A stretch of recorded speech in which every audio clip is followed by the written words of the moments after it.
Hi guys, this is Mr. Lam.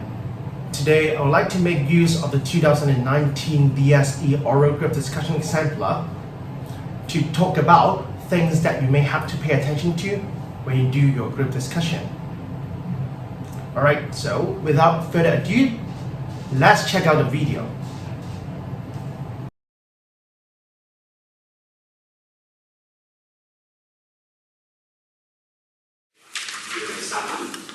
Let's start, Sherry.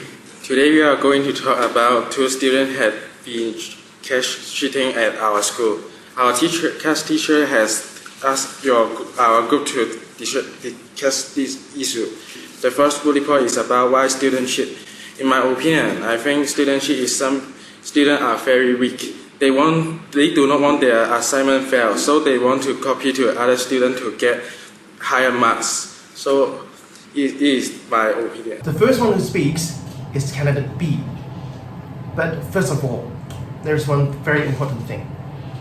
Did he say? It's about why students cheat. It's about why students cheat. So here is a pronunciation mistake. There are two mistakes that he has made in this word. First of all, it's cheating. It's cheating. C-H-E-A-T, cheating. So the first mistake he has made is the first sound, cha, cha, as in cheat, cha. Alright, so it's cha, but not sha.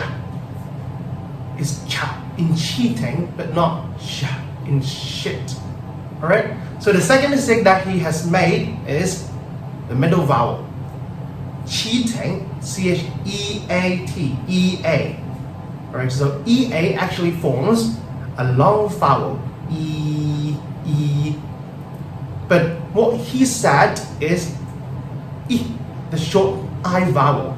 So it sounds like shit, but it's actually cheat. The sound should be longer. The second mistake, long and short vowel, is actually a mistake that a lot of Hong Kong people make. Because in Cantonese, whether the vowel is short or long doesn't really affect the meaning. But in English, whether the vowel is short or long does change the meaning. Like, give me a piece of sheet. Sheet, S-H-E-E-T, sheet. But if you make the long vowel E-E as a short vowel, then you end up giving me a piece of Alright, I'm not going to swear again. So, you see, the length of the vowel is actually very, very, very important. So when you practice your pronunciation, pay attention to the slight difference. So when it comes to practicing your pronunciation, if you're a weak student, you can pick 10 words per day and try to practice the pronunciation without really understanding the meaning. Of course, if you have time, you can look it up on dictionary to see the meaning of the words. But if you just want to focus on your pronunciation, you can pick up 10 words per day and try to practice their pronunciation. And also, there is one very, very important thing that you have to pay attention to, which is, if you are not ready, if you are not strong enough, don't be the first one to speak. Don't be the first one to speak if you are not ready. You can see that cheating is a very, very important word, very crucial word in this group discussion. But candidate B, as the first one to speak, doesn't even know the pronunciation, right? So if you are not sure about the meaning or the pronunciation of a keyword in your group discussion topic, don't be the first one to speak. But the solution to this is actually, you can be the last one to speak and learn the pronunciation from those stronger candidates. Alright, so maybe after several times of listening to the keyword, you will get to know the pronunciation. Then, be ready and speak. Be the last one to speak. There wouldn't be any problem to be the last one to speak, as long as you speak well. So, the second rule is that don't be the first one to speak if you're not ready. Try to listen to others and try to learn from stronger candidates. Definitely.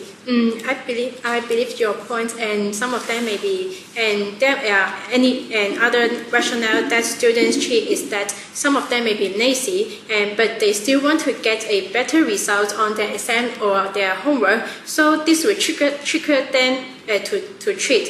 For instance, two of our classmates, Chen Taiman and Chris Wong, has been caught cheating on their assignments. So I believe that they may be one of the reasons they cheat is that they are lazy and they don't want to do homework.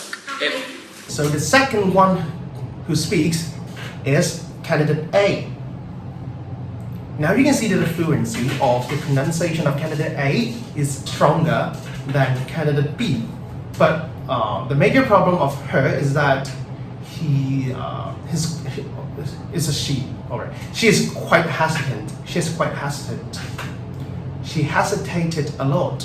But I think the most important thing is not about her fluency. It's about how she responded to others. Here, the first thing that you can learn from her is that you have to get rid of a habit of merely agreeing with someone without actually agreeing with him or her. Okay. One very common habit of Hong Kong students is that they just say, I agree with you, without really agreeing with others. That's right. You can see that she said, I agree with you, and then went back and said something that's actually not related to the previous candidate. If you are really trying to agree with someone else, please say what you agree about him or her, or in what way you agree with him or her. Right? If you just say I agree with you and talk about your own things, then I agree with you will become a cliche. The second thing that you should learn from this candidate is that your elaboration has to support your main idea. Your elaboration has to support the main idea. Now this candidate